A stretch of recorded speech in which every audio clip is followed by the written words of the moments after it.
So just we will see what we have learned so far. Okay, so we have completed Spring Core module. There we learned how to create beans, how to inject, how to use all the annotations for automatic objects creation and automatic dependency injections. We learned with Spring Core module, or I would say IOC module.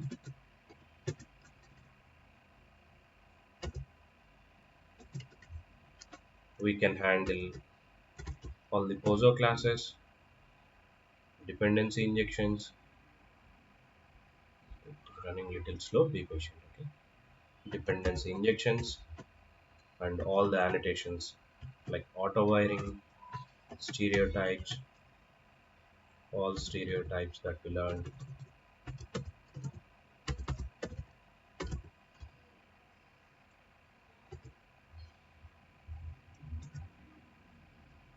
and using them we can able to implement end-to-end flow, right? A standard flow we can implement there. If you need any database operations, we learned how to use the best practices like connection pools and JDBC style, Spring API, and we have learned how to integrate with the Spring with the Hibernate and the Spring ORM library also, which is Hibernate template to handle the CRUD operations. Now we will see how to handle web application request or how to implement web application, end-to-end application using Spring MVC. So in this part, which help we will get here,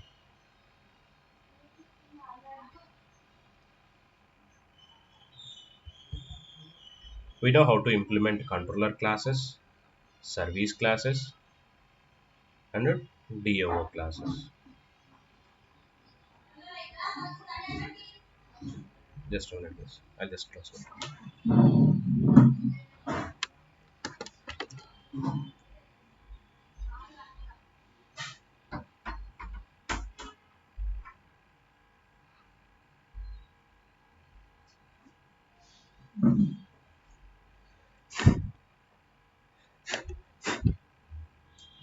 Yeah. Now we are familiar with how to implement controllers and service, then DAOs, and we can handle CRUD operations from DAO using JDBC or ORM. Three styles we learn: connection pool with JDBC, connection pool with the Spring JDBC, yes, JDBC, and Hibernate with the Spring ORM. In this many ways, we can handle CRUD operations. And we learn all the best practices here for DAO. Now from front end, if you want to pass data, particularly from web viewer, I have a form. From form, if you want to send a data,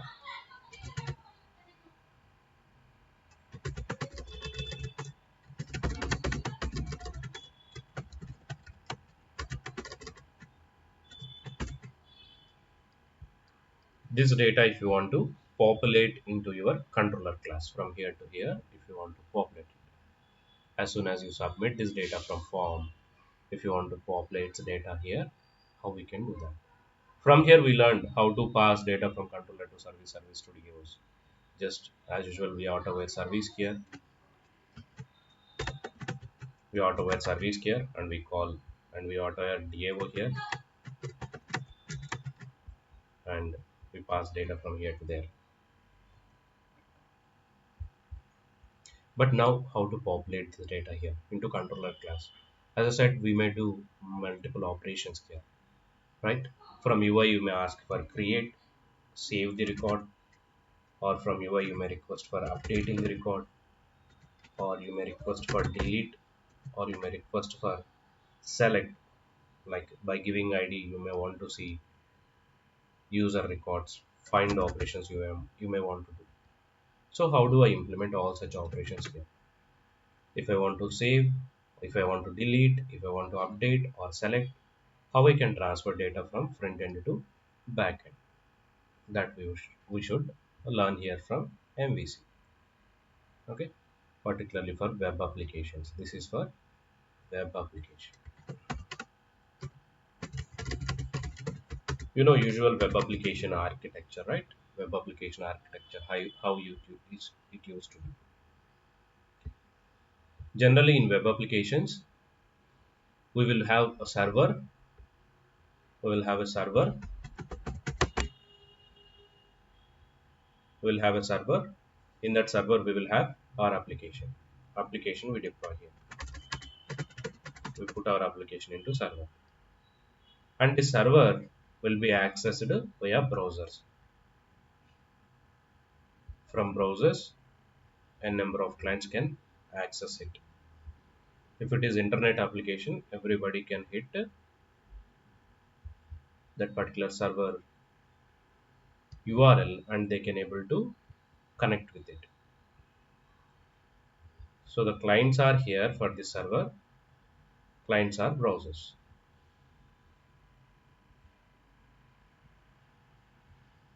Any type of browser can able to connect it here. Like IE, Internet Explorer or Chrome, Firefox, Edge, Microsoft Edge. There are so many, right? Opera, some XYZ browser. Okay. So any browser application can connect with your server. All these browsers need is your server URL. This server or application URL where this application is running. Every server will have a IP address, like your laptop will contain a IP address, your mobile phone contains a IP address, right?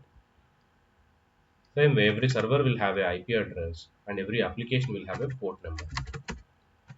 Every server will have a IP address, every application will have a port number. So if your browser wanted to connect with that so and so application which is running there, you need to know both IP address and port number.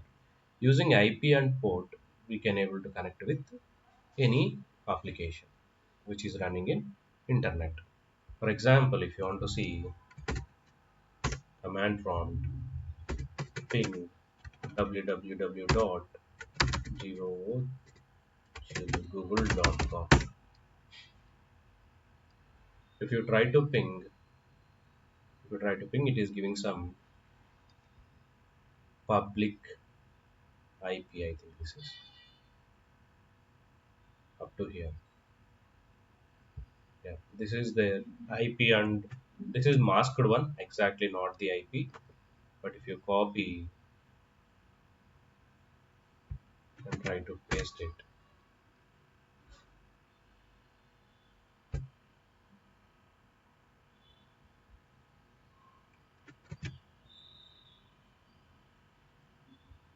okay, it is asking from where this IP is from. This is for Google LLC, no host name given. Asia Pacific Network Center. Okay, this is looking nice. I never find it. IP info. Okay, so it is giving this particular Google's IP, masked IP. I think it is. If you see the Facebook also ping. Okay, let's put www.facebook.com. It is giving a different ID. You may verify as it belongs to FB. To explore more,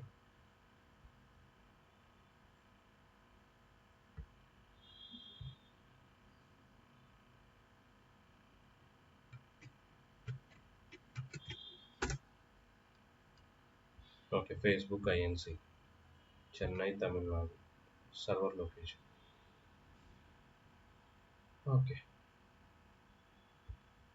this is also accurate. Maybe you can find any www.icici.com.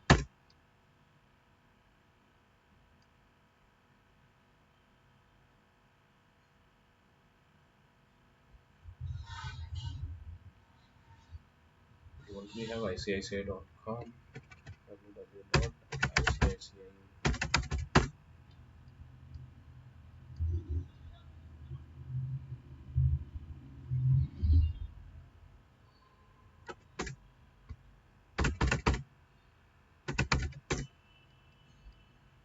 ICICIbank.com. Okay. So ping for it, ICICIbank.com. That's it.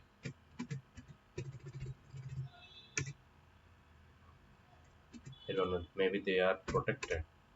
Acha, it is coming. So it is giving this bank thing also. I think something it is masked. Same way, every application will have, though you have domain URL also, internally it is a combination of your IP and port. Let's say here this application is ICICI application. So just imagine, so this ICICI application via domain name we can request or IP and ICICI bank is their domain name. It is their domain name, and in this domain configuration they will put actually IP plus port configuration. So then when you enter this internally, browser will identify what is the port and IP, then it will hit that particular server address. So your data will transfer all the way from browser to server, and it will execute your request there, and it will bring response back. So in which medium this communication will happen? Via internet. In general, web application will be run in internet or intranet.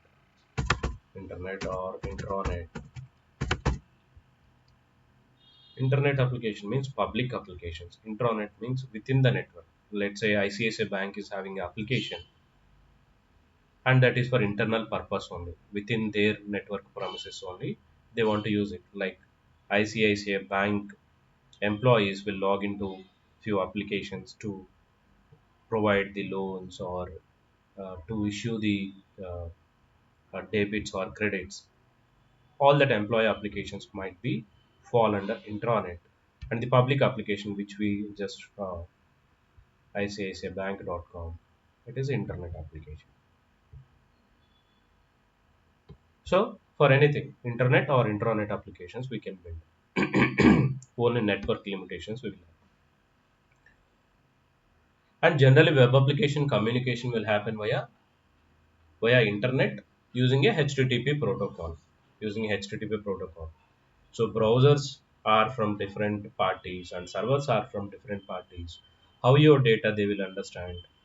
I'm sending data from IE, or I may send data from Chrome or some other browser.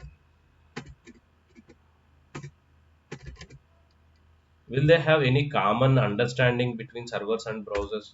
I'll send this data in this way so that you need to understand. Usually when you see the data, right? We can't really see the data. When we submit the data from browser to server, in which medium it goes? Internet, via internet. Which means electromagnetic signal, something it will convert and it will send your data. Via pockets it will send your data. Once data submitted from here, and it will travel all the way through the internet to your server, and server need to understand your browser data. How it will understand? Your browsers may built by different set of people and different set of companies. They might follow different set of rules. If that is the case, how your server will understand the data which is coming from you? So there is a common medium for everyone. They should follow common protocol rules, which is HTTP. Whatever data submit from browser, that need to be wrapped into HTTP protocol only. You need not to do anything. Browser will do that. Whatever data you submit, that data will wrap it into HTTP protocol. Protocol means it's a common understanding between everyone. If I say log in by 8 o'clock for the session, that is a protocol. You all will log in by 8 o'clock so that we all can able to talk each other. If I say join 8 o'clock and if you all log in at 10 o'clock, we can't able to talk. So, just a minute guys.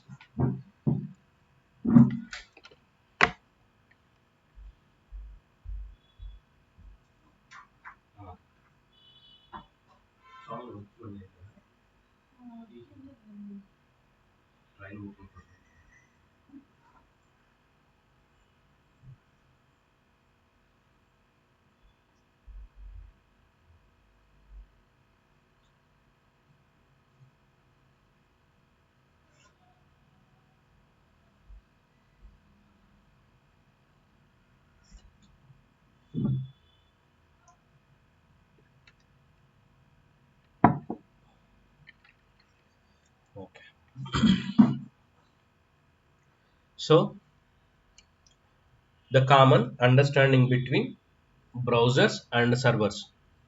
Okay, servers also we have from many vendors like browsers. Coming to servers, applications we run it in server, right? Again, server is combination of operating system. The server is combination of operating system OS plus we will be having a server software, application server or web server we will have. Application server or web server we will have. So this combination is your server. And lot of network and lot of switches, routes. That's a different story. And there we will deploy our application. Application will be placed inside web server. Your app will be placed there. Okay. So all these web servers, whoever implements the web servers and browsers need to follow same protocol, which is HTTP protocol. It's a standard protocol that everybody should follow. So if you see every website is following HTTP or HTTPS protocol. When you submit the data here, the data will be transferred via HTTP protocol only. You check any website, anything, right, which follows HTTP protocol only.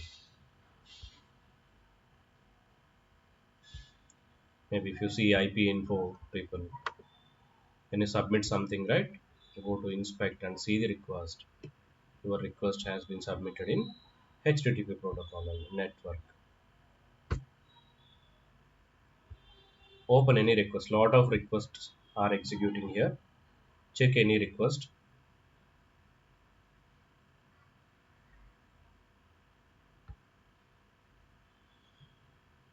JavaScript and a lot of code executing.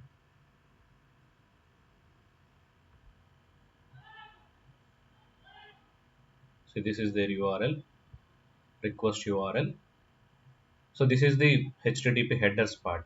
HTTP headers and HTTP will have body also. HTTP headers and body we can see.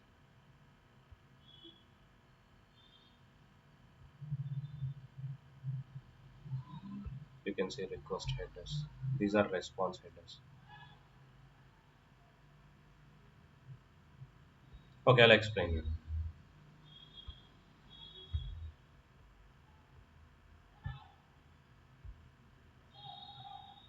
Where is the request? Request URL only. Okay, request doesn't have any body. We should able to see request body also. Na? Here if you see something payload, which is the request body. Anyway, every request is having header, request body. Okay. Importantly, every HTTP protocol when we submit data, it will have two sections: header section and body section. HTTP protocol. What I want to say is, in case if you submit your data, you created a form, name, email address, blah blah blah, and you submitted it. That data need to go via HTTP protocol only. Via HTTP protocol, it should go from here to there, and then only your server can able to understand what you have submitted and it can able to read. So in HTTP protocol, data will be wrapped. HTTP protocol will have two sections majorly: hypertext transfer protocol will have header section and body section.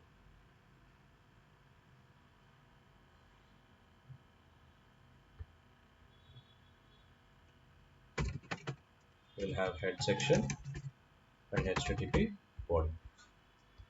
Here in header, we will send all the request type information. I mean, what language we are using, accept language, which language I am using, and from which locale I am sending it. All such parameters it will send in the headers. If let's say English, if you are using English, if you observe here, lot of headers information it might send it during request headers. If you see, 19 request headers has been submitted. What are they? Main importantly, method itself. What is the method name? What is the path? What is the scheme? It is HTTPS. Accept, what all you can accept: text to HTML, application HTML, encoding format, gzip, deflate to PR format, accepting language, EN US, only English, cache control, no cache, cookies. So a lot of cookies it is sending. It will store it in your browser only. And which platform? Requesting platform is Windows. My mission is Windows. All the information.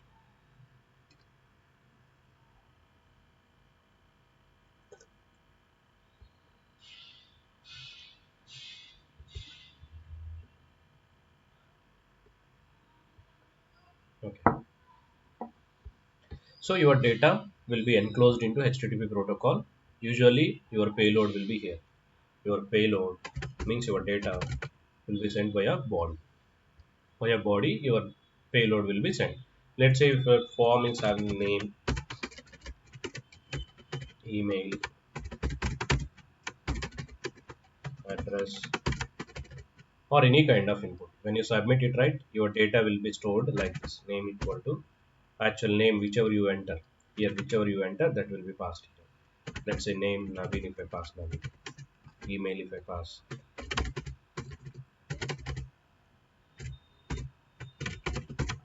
email. Address if I pass that address. And then this data will be transferred to till server.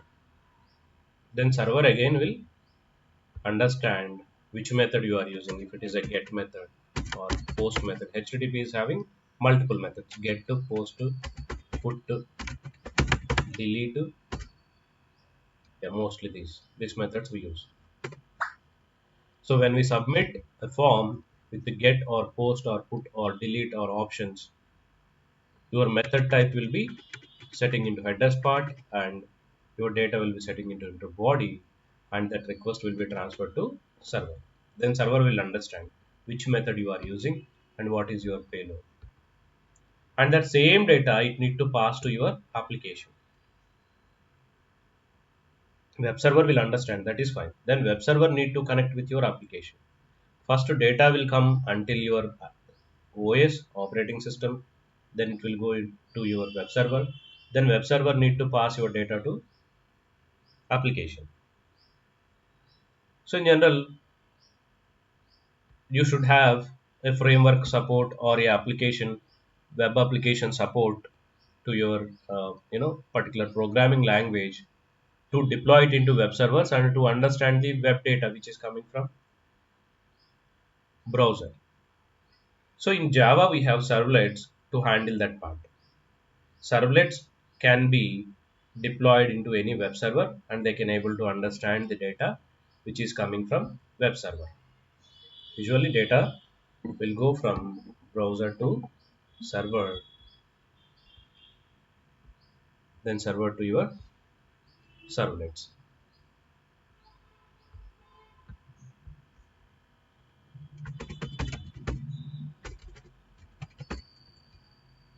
Browser will send the data, web server read it,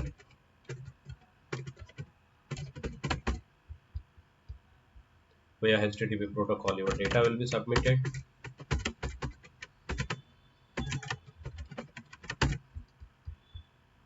and your web server reads that, and it will prepare request and response objects, Java objects it will prepare. If it is Java enabled server, it will prepare request and response objects, and it can able to send them to your servlet. In servlet, your HTTP suitable methods you need to implement. Let's say here in this form, if you are using get or post, whichever HTTP method, server will read that method. Let's say you submit from post method, it will read post. It will create request and response objects, and it will send the data to your servlet. And in your servlet, you should have a post method. So to that post method, the same request and response objects it will give. To that post method, same request and response objects, whichever it prepares, it will give you. What this request and response contains, as soon as you submit your data, web server will read it, and your data it will keep it into request object, whichever data you submit, right? That data it will hold into request. Your name, email address data it will hold into request. Then it will send that data to your servlet. And whichever data you want to send as a response, right, from here after execution of my process I want to send a response, some output, a message by saying okay, success, something, whatever you send as a response, that it will keep it into response object. From browser to server, request object, from server to browser, response object. So whatever data you submit, it will put it into response, and that it will send again back to browser. Why two objects here it is created means, one is to carry data from browser to server, one is from your servlet to browser. So two objects will be prepared by server, not by you, and that objects will be given to your servlet. So once you get the data here from request, you can fetch it. This request will hold your name, email address data. You can fetch them here, name, email address, and you can use, if you want to save it into DB, you can save, or whatever you want to do, you can do it. Okay, let me show you one simple servlet example. I hope you all aware of servlets, but just let me give a basic example so that you can brush up.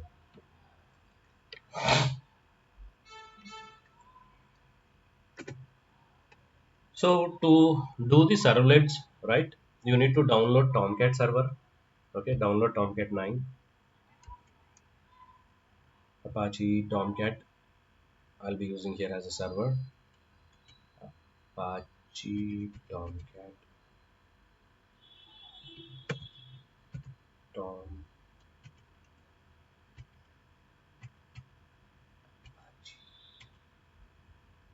it must be here. Apache Tomcat, you can see. Apache Tomcat 9.8, or download any latest. You may see this version, okay? 9.0.8. Download it. Once you do that, right, here you will have servers section. First add it into servers. Where is it? Yeah, here you have servers section. In J2EE window, okay? Open J2EE perspective, okay? And go to servers section. Here already do you have? Yes. Okay, already Tomcat is added. If it is not there, we need to add. Let me delete it, or it's okay. If you want to add it, you need to do all is add or remove. Okay. It's okay. Let it be here. So already Tomcat I added here, and when I double click, I can able to see port numbers which I am using. HTTP port I changed 8080 to 9090. Yes. Now there I'll create a simple servlet application. You need to create a web project, basically dynamic web project.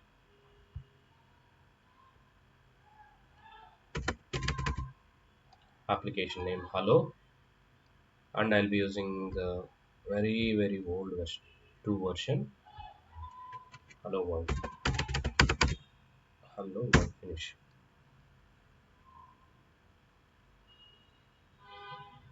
A simple servlet project created.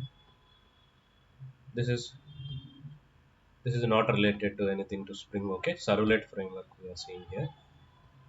Since whenever you create web application, right, you can see it is having a lot of folders and a lot of XMLs also given. Usually if you see this section, right, given src folder and web content folder, inside web content meta inf, web inf, lib, web.xml. So basically web application will have two types of contents that we create. One is browser related content like html files, images, videos, audios, all that stuff we put it under web content. And the other thing is backend side classes, that all we put it under src folder. All the front end code we put it under web content, back end code we will put it under src. Okay, now let me create one front end page here under web content. Default, right, for every application by default index.html page will be loaded when you start your application. So this is your welcome page.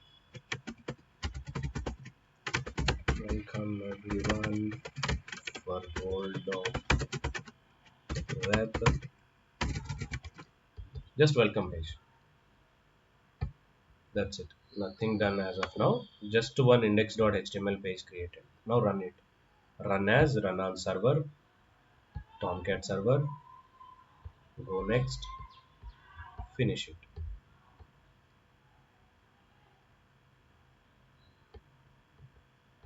Server is getting started. And you can see you got this output.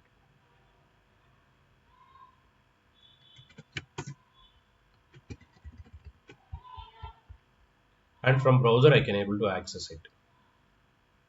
As of now it is in local, still you can able to access it from browser. As soon as you submitted it, this request went to localhost, means my machine, and port number 9090, application name hello. It hit my application, and whatever there in your application it is loading. Here in index.html I have some content. This content it is loading here. Fine. Now I want to make it dynamic. This is simple static page that you see. Now I want to make it dynamic. Dynamic means I need some buttons, and I want to submit some data. That data I want to store it into database, or else I want to do some dynamic actions. For that one you need to create form here. Form action. Form like a letter. You want to post something to your friend via letter. You need to put his home address and you need to write your letter and send it. Same way here, you need to create a form with action. Under this action, you need to give your backend reference. Backend reference. Dynamic means you are trying to interacting with your backend. Dynamic means front end will interact with backend. So now my front end want to interact with backend. As of now, backend nothing is there. We will create it. So the backend reference you need to give here. The backend reference you need to give here.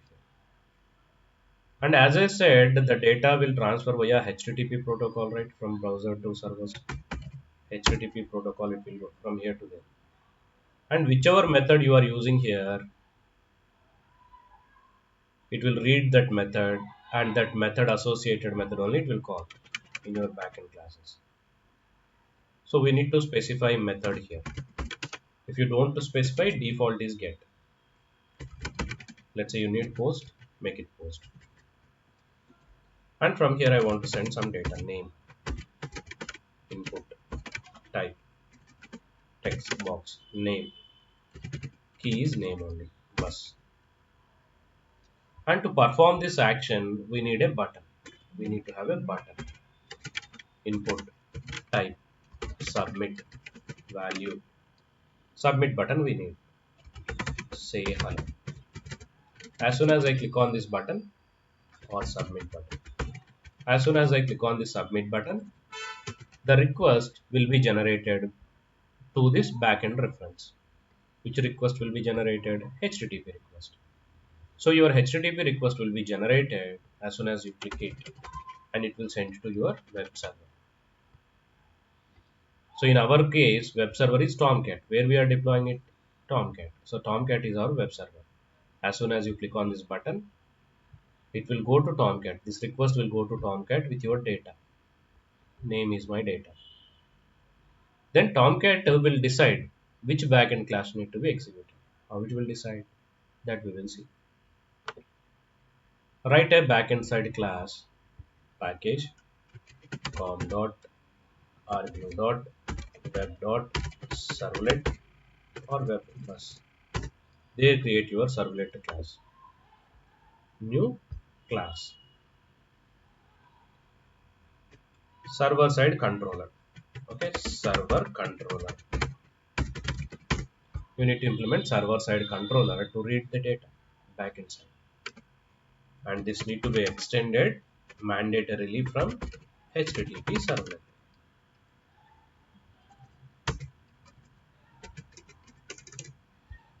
And here which method you should implement?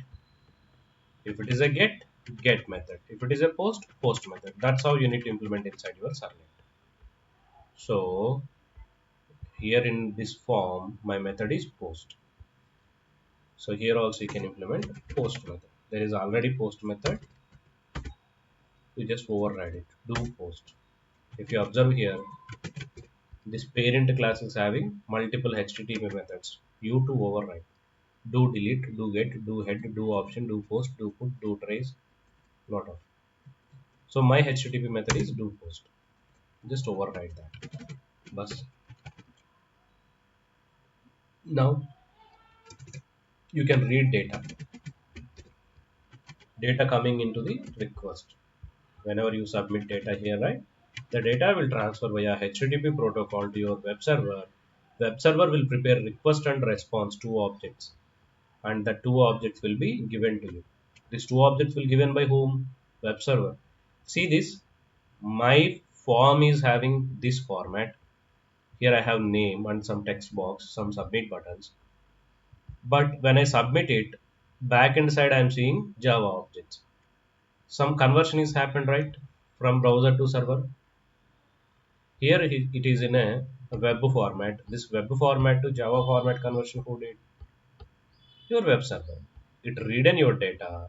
It is reading your data from HTTP protocol, preparing Java understandable objects and sending it to you. Otherwise, Java will not understand what you are sending from there. So the request and response objects given to you. Via request, what it is given? Whatever data you are submitting from browser, that data given here into this request. And whatever you want to send as a response, you can send it into this response object. Now let's try to read the request. How I can read? There is a method request dot get parameter. Whatever key you are using here, the same key you can use to read the data. Name. So whichever data you submit from there, the data will be reading here. And now I want to send response. You can send it. Response dot get writer dot print. So one HTTP, see, it given in HTTP format. I am reading into Java. Now from here I can send a HTTP format back.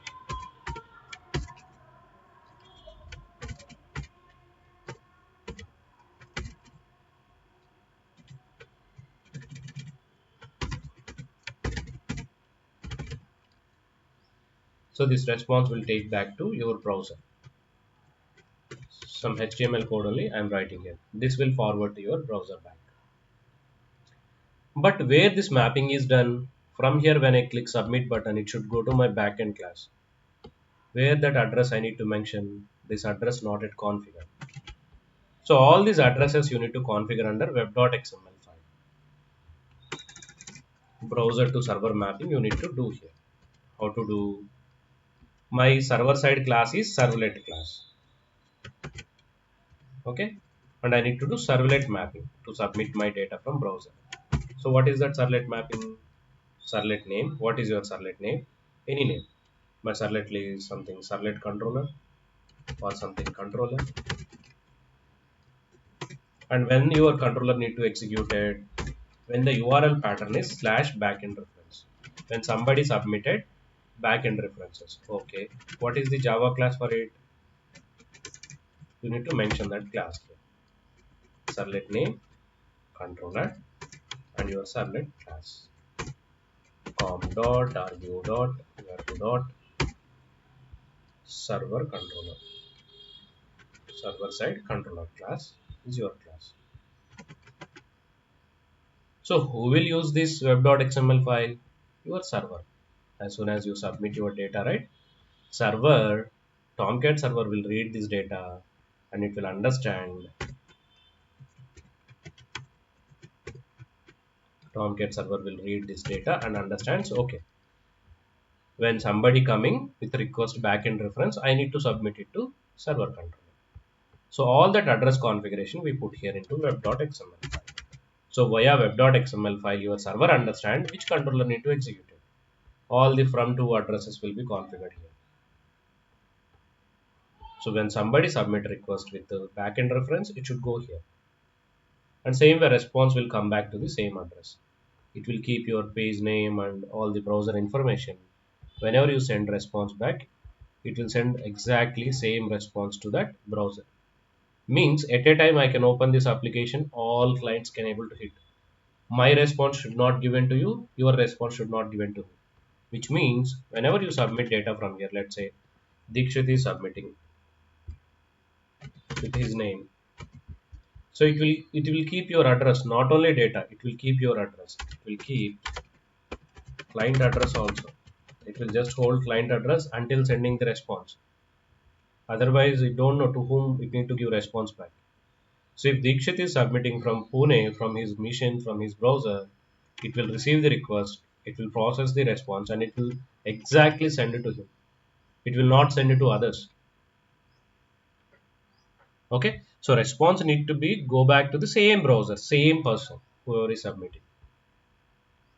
So this controller, when you send this response exactly to the same browser, whoever is submitted, for them it will give the response back. Let's try and see it. We need to do that way or in a different way. System.out.println. I'll put name also here. Run on server. Hello world. Finish it. Restart it. Application is getting restarted. Hello world application is deployed. Open browser. Run it. We got one name and a submit button.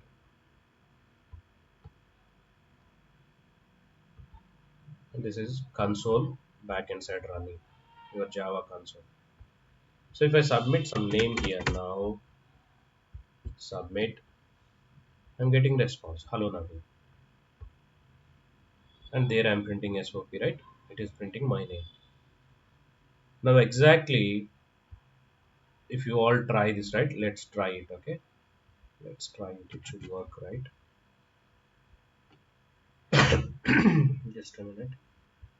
I'll give the same URL for testing purpose, okay?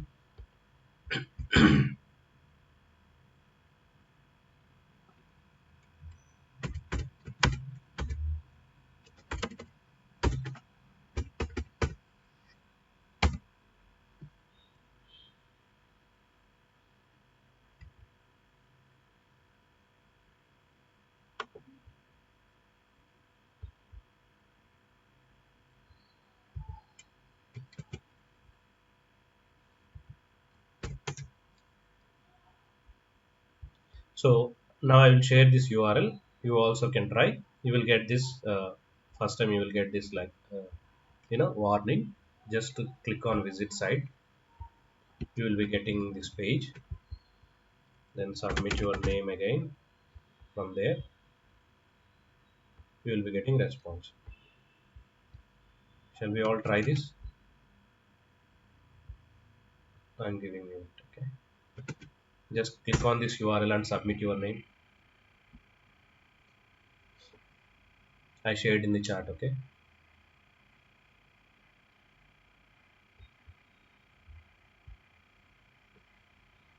see, I got Nazia's request, Srikanth request, I got Abhishek Tiwari, Aradhya, Praveen, LM Reddy, Dikshit.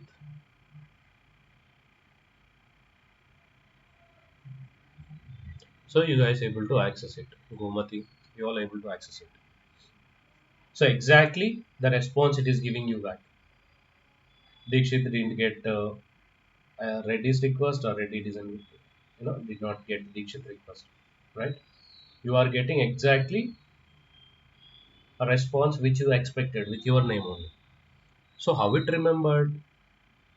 Think like a layman. Okay, you submitted data and it came to single server which is running here in my machine, and it is giving you response back, exactly your response. So something it is remembering here, right? Your web server keeping your information also, client information also, it is holding with it. Otherwise, after processing your request, how exactly it will send it to your location? Your request all the way through internet came to my machine, and from my machine again it came back to your machine.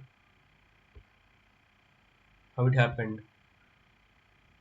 It is holding your client information as well, so that as while submitting it, no, while submitting I given my IP address and all is masked with one URL in ngrok. That URL I have given to you, so that when you submit from your browser knows that what is my IP address, and is my IP address is connected with internet, means yes, we are in internet. So it can able to happily, your browser able to hit my server, and it is loading the first page. Then after you are submitting data, again it is coming back to my server. When you submit it, this backend class reference you have given, so happily it is going to that backend class and executing it. And from there, the response again coming back to you. So every time it will happen in web server. When you submit or when you load something, it will come from backend and it will load into your browser. When you submit from browser, again it will go to backend. In backend, whichever backend code need to be executed, that will execute. Again, response will come back. This back and forth communication used to happen in web applications. Okay, so here which components are helping from server side means servlet components. Without servlets, we can't handle web applications. Without servlets, it is impossible to us to imagine web application here. Okay, so what we are going to learn as part of Spring MVC is, what we learn is, right, as part of Spring MVC, we need not to write this much core logic, servlets and all we need not to write. Spring MVC framework internally created a architecture. In MVC we have some predefined servlet classes. They implemented a best architecture for us and given a predefined servlet class to us. One servlet class they implemented and given to us to reduce the lot of servlets in application, to reduce the lot of servlets in applications, and to reduce the lot of configurations here. To reduce the lot of configurations here. Let's say usually, right, when you see any web application which is small scale or large scale application, it used to have thousands of pages, thousands of web pages, and thousands of backend classes. Imagine I have index.html kind of pages, 100 pages I have, or 1000 pages I have, and backend side also if I have 1000 servlet classes. Imagine how many configurations I need to do here in web.xml file. So for each servlet, one servlet tag, one servlet mapping tag, or via annotations also we can configure it. Not a big deal, but lot of configurations that you need to do, and lot of servlets that you need to use. Okay, do we really need that many servlets for web application? If you understand more in depth about the servlet architecture, we will realize that really that many servlets not required. Though you implement 1,000 servlets or a single servlet for all 1,000 operations, Tomcat will work in a similar way, similar performance it will give it to you.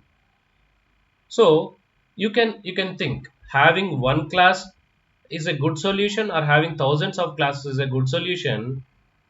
If one class can able to handle all the requests, why unnecessarily we need so many servlets backend side?